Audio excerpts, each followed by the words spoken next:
Hey there. Hi there. Today it's Yasha and I once again talking over the deeper mysteries of life and other things. Yasha, of course, is on an interesting inner journey, which has been brought around by some outer changes and challenges in life. So, Yasha, tell me, how have you been since we last recorded a video? It's been quite a while, hasn't it? Quite a few months. Well, one of the, initially, obviously, I'm presuming the reference to Parkinson is almost obvious. But the positive side is that Parkinson occupies all my preoccupation with anything that isn't quite right. There isn't anything else in my life that is negative that is not Parkinson's. So to have Parkinson's is a very positive thing. It means it's a lot of space gives me time to concentrate on other things, because all the negative things are Parkinson's. Now, I'm good friends with Parky. We're friends for life, so I have to be careful what I say in case he gets upset. But I must tell you that there's also an interesting part to Parky, and that is there is innovations every week, every month. There are new things that happen. Because Parkinson's has not been properly diagnosed by doctors yet, neurologists don't know what Parkinson's is.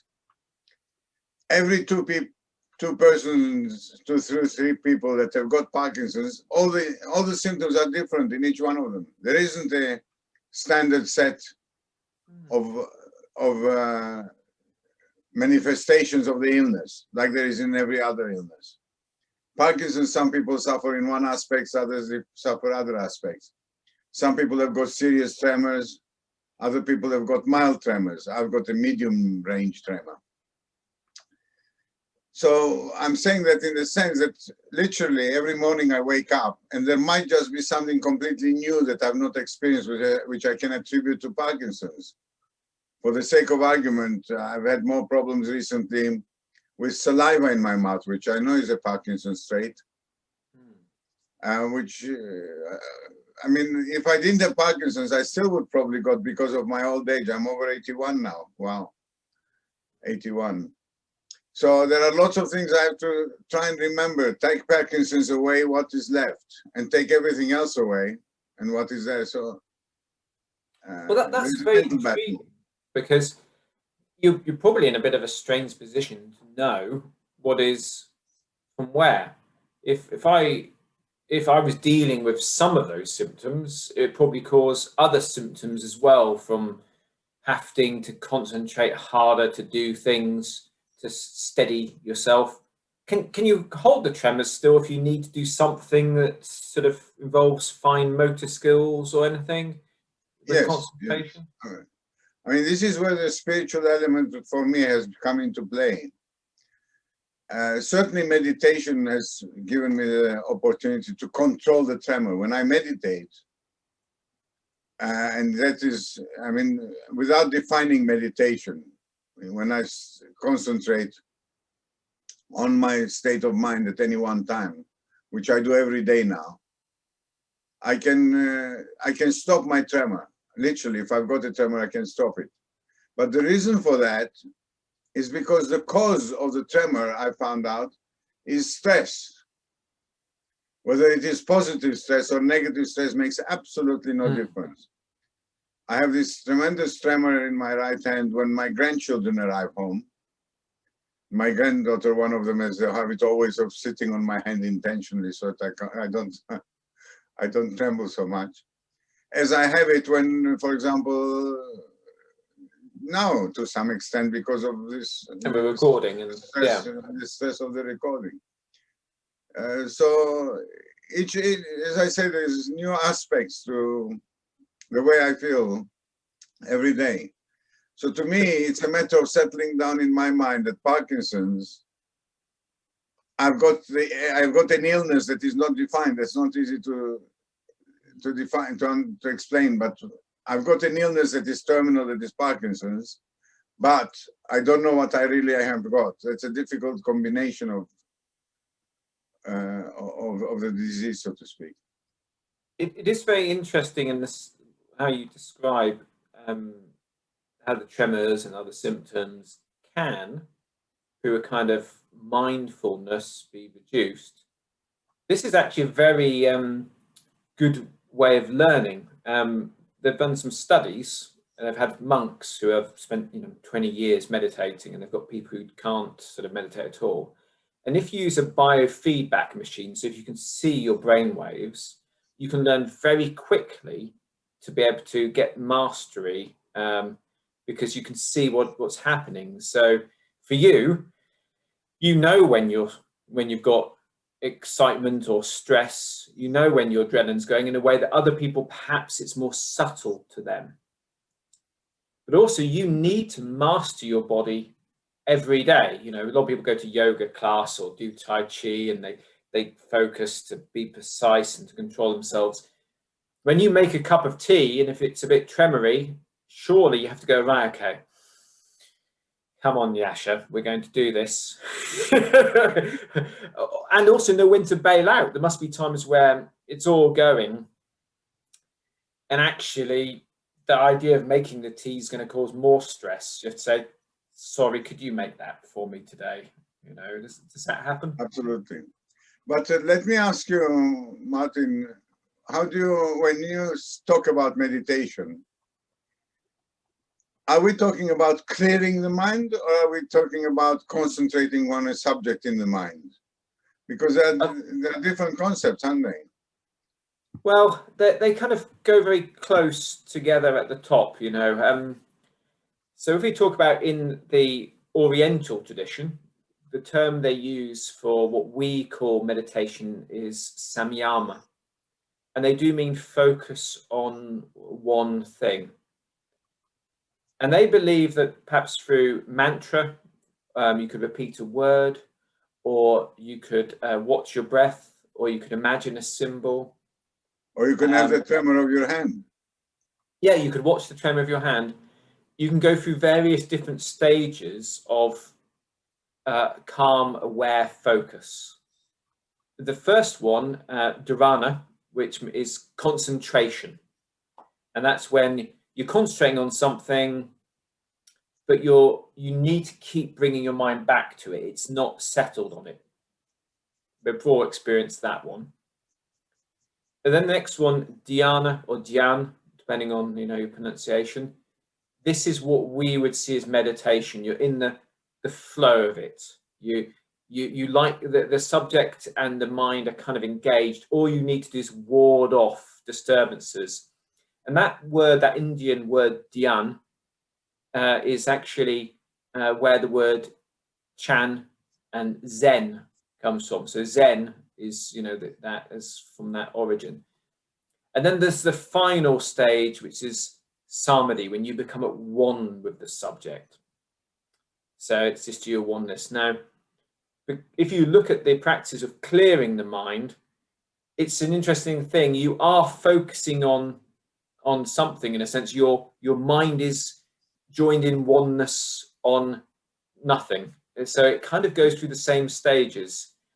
But that's a very sort of advanced practice. I like very much that meditation, which I heard, I can't remember which one of the gurus in one of his videos, which said that exactly as you can leave your shoes and your shirt outside as you enter a room, you also leave your mind outside as you go into meditation.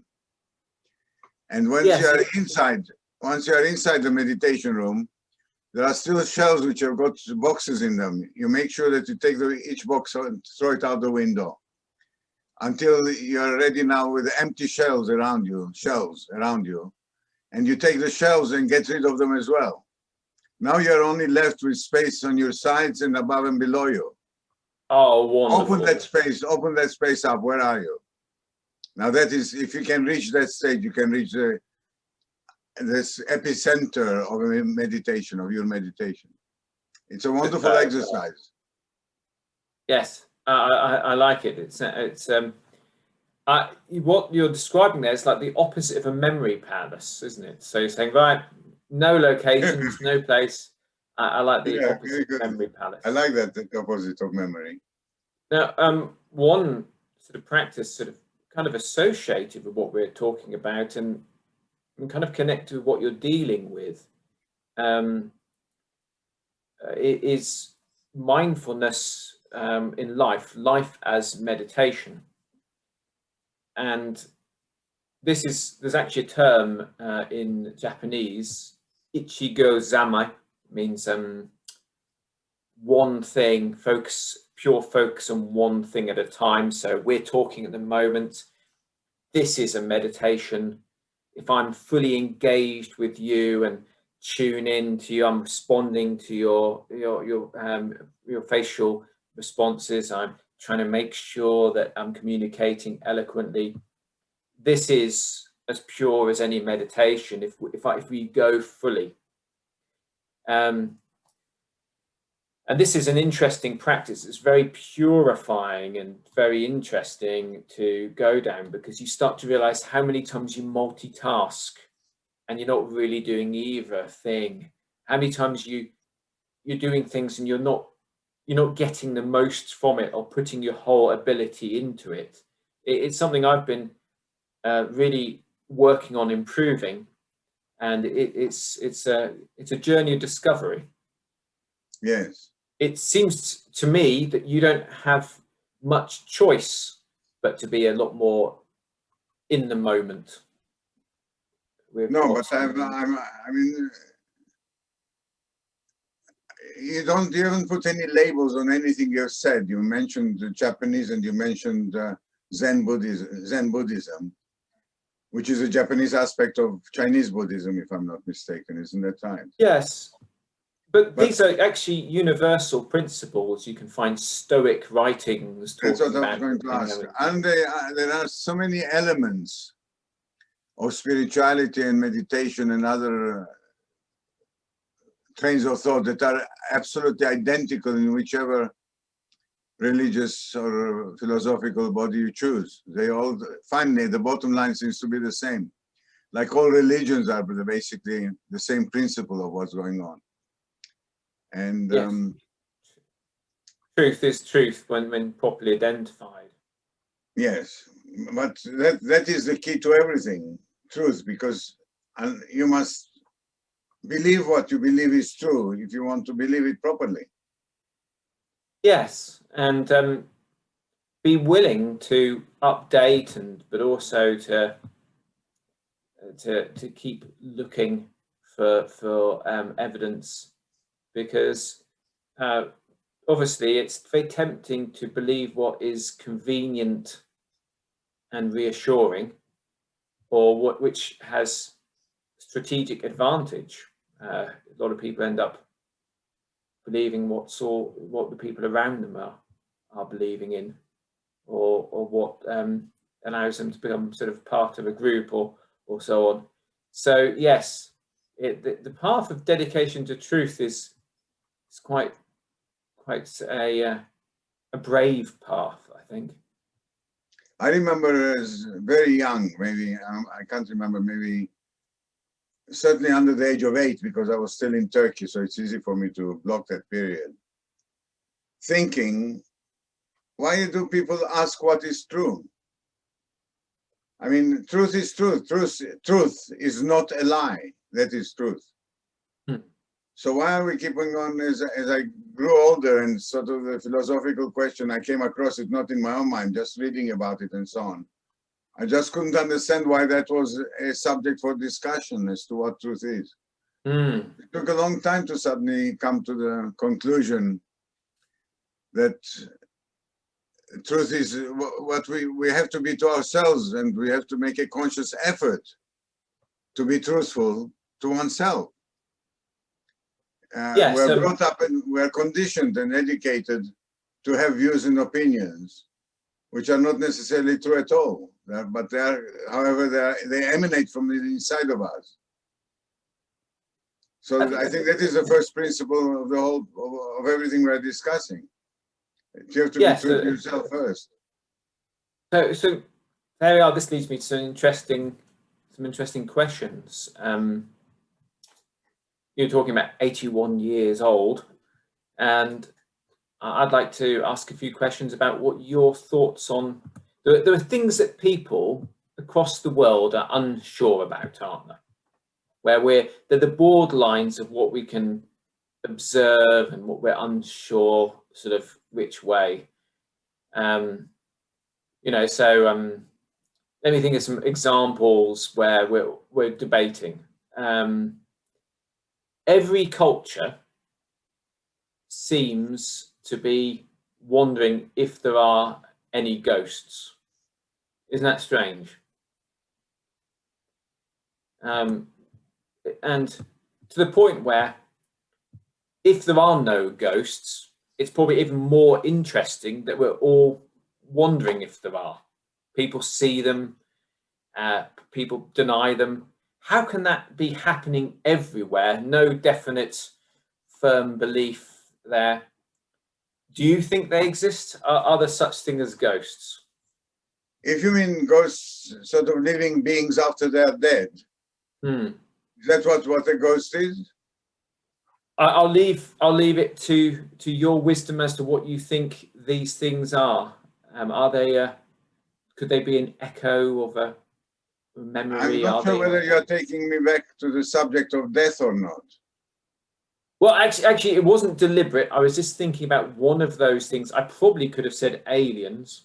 That's another one that people seem to be, you know, Aliens sounds more interesting than ghosts. Okay. Do you think aliens have visited us? I'm not sure which books you have read, but I remember reading up on a lot of what was not intended to be science fiction at all. That, for example, the pyramids and the walls in Sacsayhuaman in Peru, these perfect walls, that all these were built by aliens because it was impossible at that time for human engineering to be able to build such perfect creations, you know. Yes, but there's likewise some of these pictures which look a little bit like rockets and things like that. Yes, yes, but I think my thinking about these things now, more, which have become more deliberate in the past decade or so, would indicate that this is just, again, a non-comprehension of trying to explain things within the limitations of what we understand. That there is an explanation that is greater than that. I think, have we mentioned quantum physics in our talks? I can't remember. We haven't, no. But, well, I've recently had a peek into quantum physics, which I'm finding absolutely fascinating, totally, completely beyond my comprehension. But really, the simple things that are comprehensible become very fascinating because they apply so much to practical life today. One of those concepts, and I'm simplifying it to the absolute basic basis, is that there are units that are actually identical to each other, where they respond to each other also immediately. Yes, we're talking about neutrons. Yes, they've got a connection that we sort of aren't absolutely sure how it works, and it works without, you know, distance and exactly. It's absolutely simultaneous. That the moment and they are based also on sight, but that's a different problem. But that means that there might be what we are referring to as aliens that are actually an identical body to ours in space, because the distance in this example of the quantum physics is immaterial. So, yes, so now it might be a little bit more complicated than our explanation. Yes, exactly, and that the quantum physics suddenly makes us realize. I mean, I love, for example, the concept that nothing is absolutely definite. That the explanation to a lot of things that came out from the modern scientists is that there are predictable potentials, but that there is no actual knowledge of what the situation is in the future. So if you spin a coin, you don't know that the final knowledge of the universe is the coin spinning, not the actual coin falling heads or tails. And when it does fall heads or tails, the coin actually disappears because you're able to see what it is. So the sight of the item makes it disappear, going back into nothingness. But until that sight appears, so when we say life in general is not predetermined, this is what we are talking about. We are talking about quantum physics that says that actually things, events as are taking place, are not predetermined. It's amazing how we're progressing scientifically. Anyway, it's a subject in its own right, I must say. No, it certainly is, and I think there's a lot of speculation, but a lot of discoveries going on as well. And quantum physics is sort of the new area where people can start musing about what's possible in it, Yes. and finding out a lot about how these very small scale existence seems to have some very different rules than. But the essence of the universe. What we know, for example, is that actual molecules that make up the universe are also the same identical molecules that make up your body and my body and the items that surround us. We're all stardust, are we not? Yes. We're all stardust. So the concept that we finally end up where it all began makes a lot of sense to me. Yes. Yeah, it kind of goes around. Yeah. And well, always. I remember Michael Bagent asking him on one occasion when we were together in Jersey. This was just before he passed away. He said he knew that he was going to die. He had cancer of the liver after it had already been transplanted, unfortunately. So he knew he was on his way to New Zealand to meet his family to tell them that he was terminally ill and had only a few weeks to live. And I said, but aren't you afraid of dying? He said, absolutely not. He said, there's nothing to be afraid of. I'm just going back to where I came from, and I am looking forward to it. The discomfort of the illness I have is obviously of concern, but the fact that I'm dying is something I think is it's wonderful. It's part of my life. Now, I must tell you this. This is an aside from this. I saw a video recently where an anthropologist went to a tribe. This is like one of the last hunter-gatherer tribes on Earth, and asked them some of the deep questions that we're discussing now. And of course, I thought, wow, we're going to get this original wisdom without any kind of contamination. And it was very interesting to see. So they said to two of these hunters in their sort of with necklaces and weapons in their hands, and they said, right, what happens after you die? And they looked at each other, and through a translator, they said, we take them to a cave and bury them there. They said, no, what happens to you? I said, yeah, we go to the cave. They said, no, but anything else? I said, well, we think you might go to the sun, but we're not sure about that. You might go what? Your mind might go to the sun, but we're not sure. And I said, right, okay, well, what is the most important thing in life? And they said, meat. Meat. So, yeah, hunters. The most important thing is getting the meat. Yeah, anything else? I said, okay, what's the biggest hardships of life for you? They said, there's this tribe that's starting to farm, and they come out into the areas at night, and they share the space with us, and they're noisy and scare away the animals, so we can't catch anything. And I said, right, okay, well, you know, because they're looking for philosophical sort of deep answers. And yeah, so with this kind of situation, and they said, so well, what kind of advice would you give someone who is just starting out in life? And so, learn to walk gently all the time, and practice the spear from a very young age. I said, well, what's your biggest fear in life? And this took a bit of discussion. They said, big cats, or might be elephants.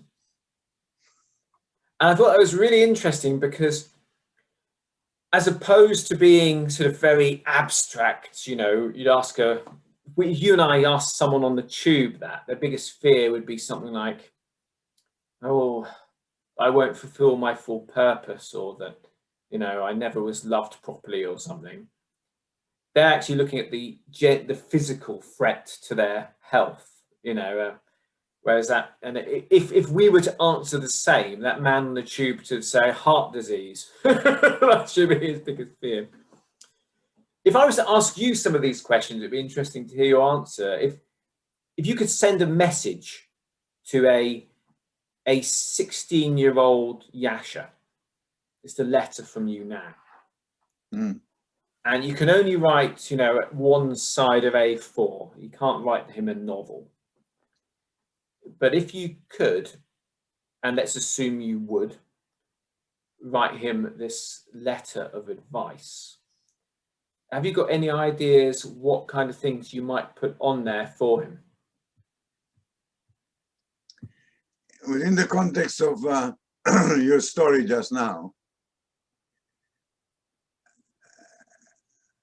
I would remain focused on Earth in my letter.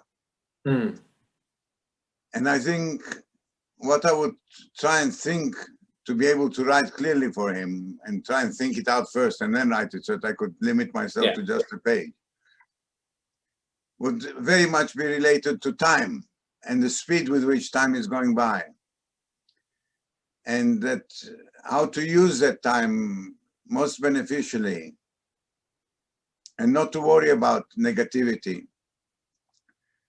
I do believe I could convey to him the concepts of karma, that if he actually does good, it will end good.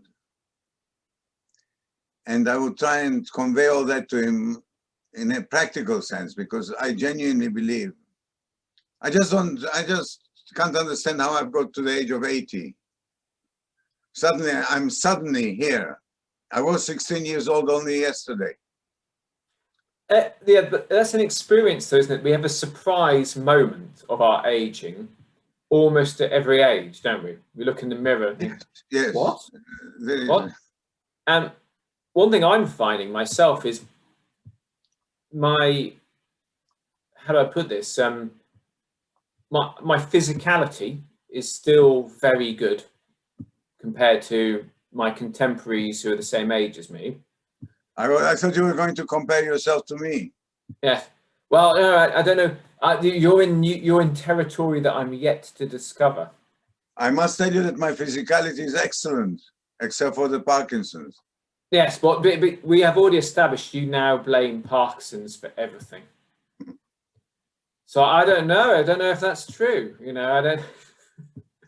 You can't make mistakes anymore. It's all the Parkinson's. Well, that's a good point you're just making. The difference between every age, every decade that we go, and when we stop and we say to ourselves, how have we become so old?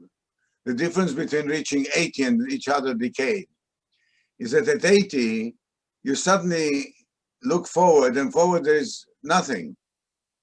Everything that is there is behind you. Whereas every other decade, there's still a lot in front of you, which you've got to take into account. When you reach 80, you think to yourself, well, there's nothing that can happen in the future. There just isn't any time left for anything else to happen. No more, you don't seek achievements anymore. You don't seek You know, if you are in good health, as thank God I am, you're finished. You're not going to write any more books. You're not going to build up any more businesses. Everything that you've done is already behind you. Is already done. Wow, now that's very interesting. So in front of you is what you can accept spiritually. And I think the element of spirituality is much more space and much more time for spirituality. Whereas if you look behind you, when you were 60 or 50 or 40, certainly at your age, spirituality can only take 50% of your time. You must concentrate on business with Louis Masonic and on articles for Quattro Coronati. Yes, but there's also an investment for the future, you know, in the sense that, as you said, I'd never really thought about that, but you're probably not taking, you're not taking on plans where you don't get any reward for 20 or 30 years now. I'm not taking on any plans at all. This is a perfect, I have got to reach, when you reach 80, you become in a perfect status of life to live for the present, to live for the moment. It's a practical thing that you can actually do, because every other age to say living for the present is almost impossible. You have to look at what's going to go tomorrow. But when you're 80, you can genuinely not look forward. You can genuinely not say, it doesn't matter tomorrow. Today, this moment, I'm speaking to Martin. How do I feel? I feel great, and life is great. And there can't be anything better. You don't think of potential of what is ahead of you. There's nothing of importance, of consequence ahead of you, except the pleasure of spiritual knowledge. Now that to me is why there is suddenly room for some sort of new light to come into my life. I'm waiting for that. But are there any glimmers of this light? I mean, because obviously this process. Okay, now you've got back to the subject of truth. What is the absolute true? Whether I've got any glimmer of this light, even if I haven't identified the light yet. What light? Is the light in Buddhism, enlightenment, which is the light?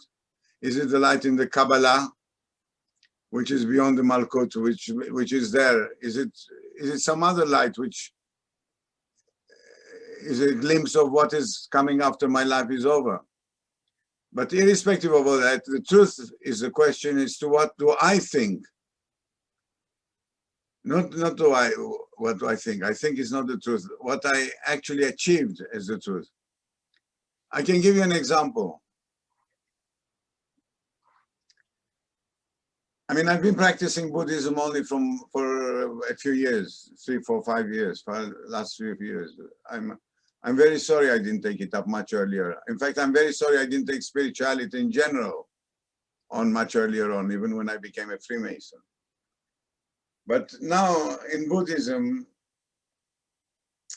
the concept are concepts that I like very much. Not the Buddhism itself, but the concept that Buddhism correct. Among them is that Buddha is a teacher. And Buddha can appear anywhere, anytime, in any form.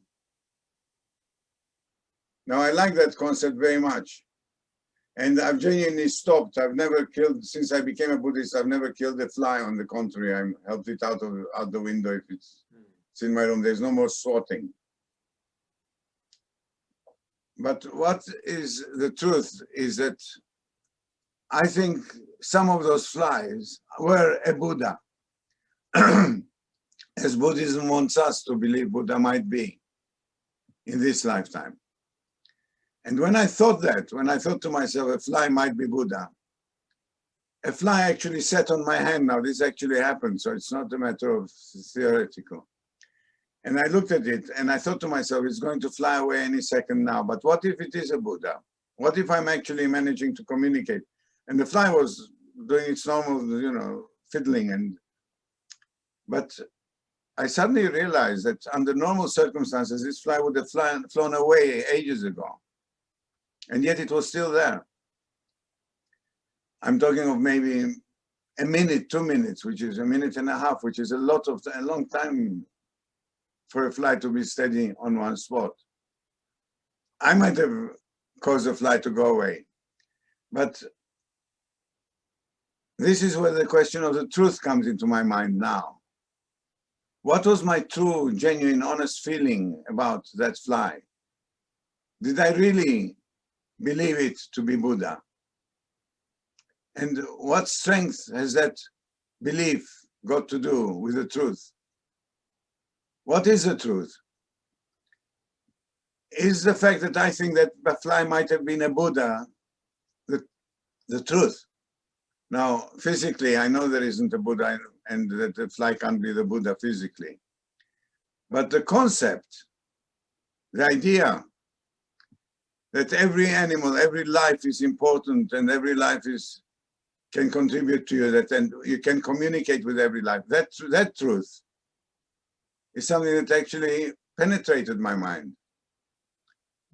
So this question of truth is, to what an extent then do you believe in spirituality within that concept of the same truth as I'm explaining? I don't know how much sense I've made out of that. No, it does. There's a lot in there as well. If Buddha achieved oneness with everything, then the fly is Buddha. Absolutely. You know, so if all things are one, then the fly is yes. And how does how we treat flies affect how we treat other people and how we treat ourselves? There's a lot in that. There's a lot of truth in that. So I think that's a beautiful thing. But Martin, I mean, since you can always edit things, I don't mind talking a little more than necessary. No, it's good. I must give you a second incident. The fly one was a practical one, which was just a few days ago. But a few weeks ago, I was walking, this is already before the pandemic, so it's a few months ago. I was walking to the Bridge Club, about 10 o'clock in the morning, beautiful sunshine, lovely day. And I saw a butterfly coming down, flying towards me. I was on a path of a single person's path. It wasn't like a double path. And I saw this butterfly and I thought to myself, exactly as I had done just recently with a fly. I thought maybe that butterfly might be Buddha, a Buddha. It's a very beautiful manifestation. Now, this is where I have to be truthful in the next thing I say. That butterfly genuinely came right up to my face while I was walking in front of it, stopped where I was, flew sideways, went past me, and carried on flying. Now, this was a physical, I witnessed this physically myself, thinking that a butterfly might be a Buddha. The butterfly continuing in a straight path, not deviating until it arrived, and then flying sideways and then flying beyond. So I was very impressed by that. And I wondered to myself whether that was a manifestation of anything or whether it was just a physical blockage on the butterfly's path that it avoided logically. But I would have thought that the butterfly would have flown past. It was clear that there was room behind me. Yes, indeed. I mean, it's sometimes with these experiences, we have to find a balance. So it's so easy to dismiss because it seems fanciful. Yes. Whereas the other way round, you're concerned that you're going to believe something, and that concern can lead you to actually moving away from the truth, because you can see it with your own eyes, you can sense it with your whole being, you can find that meaning. So daring to believe is as important as not believing because you just want it to be, or because it's sort of a, we've got to find that balance. Or else it is trying to interpret things by putting them inside the box of our comprehension. We decide, I mean, without defining Buddha, we have got a concept of what Buddha is. Buddha is a teacher, and all living creatures are the same. Now, every incident that we can see has to go into that box of Buddha and the living creature. Mm. So to see a butterfly and interpret it as being a Buddha, we can only interpret the meaning of that within the concept of what Buddhism has been teaching us. But there might be a meaning to it beyond that concept.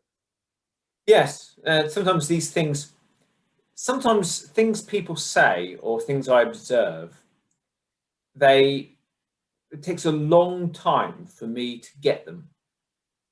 So you're talking about that butterfly experience. There's an initial understanding, and then years later it hits me and I think, oh, I missed that. I wasn't ready to get the whole lesson. And you're such a young man still. Oh, that's and well, we'll talk a bit about that next time. I was about to say to you, we're getting to a serious sort of period in time, and I don't want to overload you or our viewers.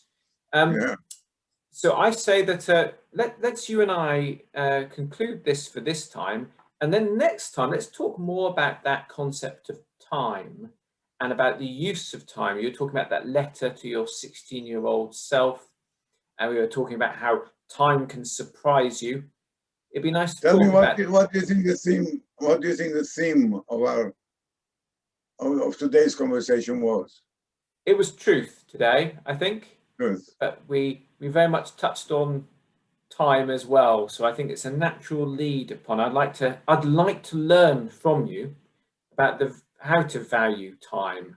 I like to know about what you would do more of, or what you would do less of. You were talking about how negative things can kind of waste time a bit, and you look back and, well, no one looks back and think, I wish I'd had more petty feuds with people. Do they? No one says, if only there'd been more waiting at the bus stop. There are certain things that we don't look for in life or value. Maybe we can talk about how to get value from them, or to avoid that kind of thing as well. Well, I like that idea very much, that I can just go out now and sit at the bus stop and do nothing for ages. I mean, let the buses go by, not get on them. Yes, indeed. Yeah, I remember an experience one of my friends had. He brought a Buddhist master over to teach here in the UK, and he said, right, come on, if we run down there, we go along this, we go on this tube thing, we could save 5 minutes. And so they did all this stuff. And when they got to the other end, the teacher sat down and thought, oh, okay. He said, well, what are you doing? You know, we're gonna. He said, well, you said we've saved 5 minutes. Surely then we can use it to relax here. So they ended up sitting at the station at the other end for 5 minutes. Right. And thinking, okay, there's some different value system going on here. Wonderful. It's been lovely talking to you, Yasha, and to Thank get you, Martin. updates. Thank you very much. Thank you very much. All the best.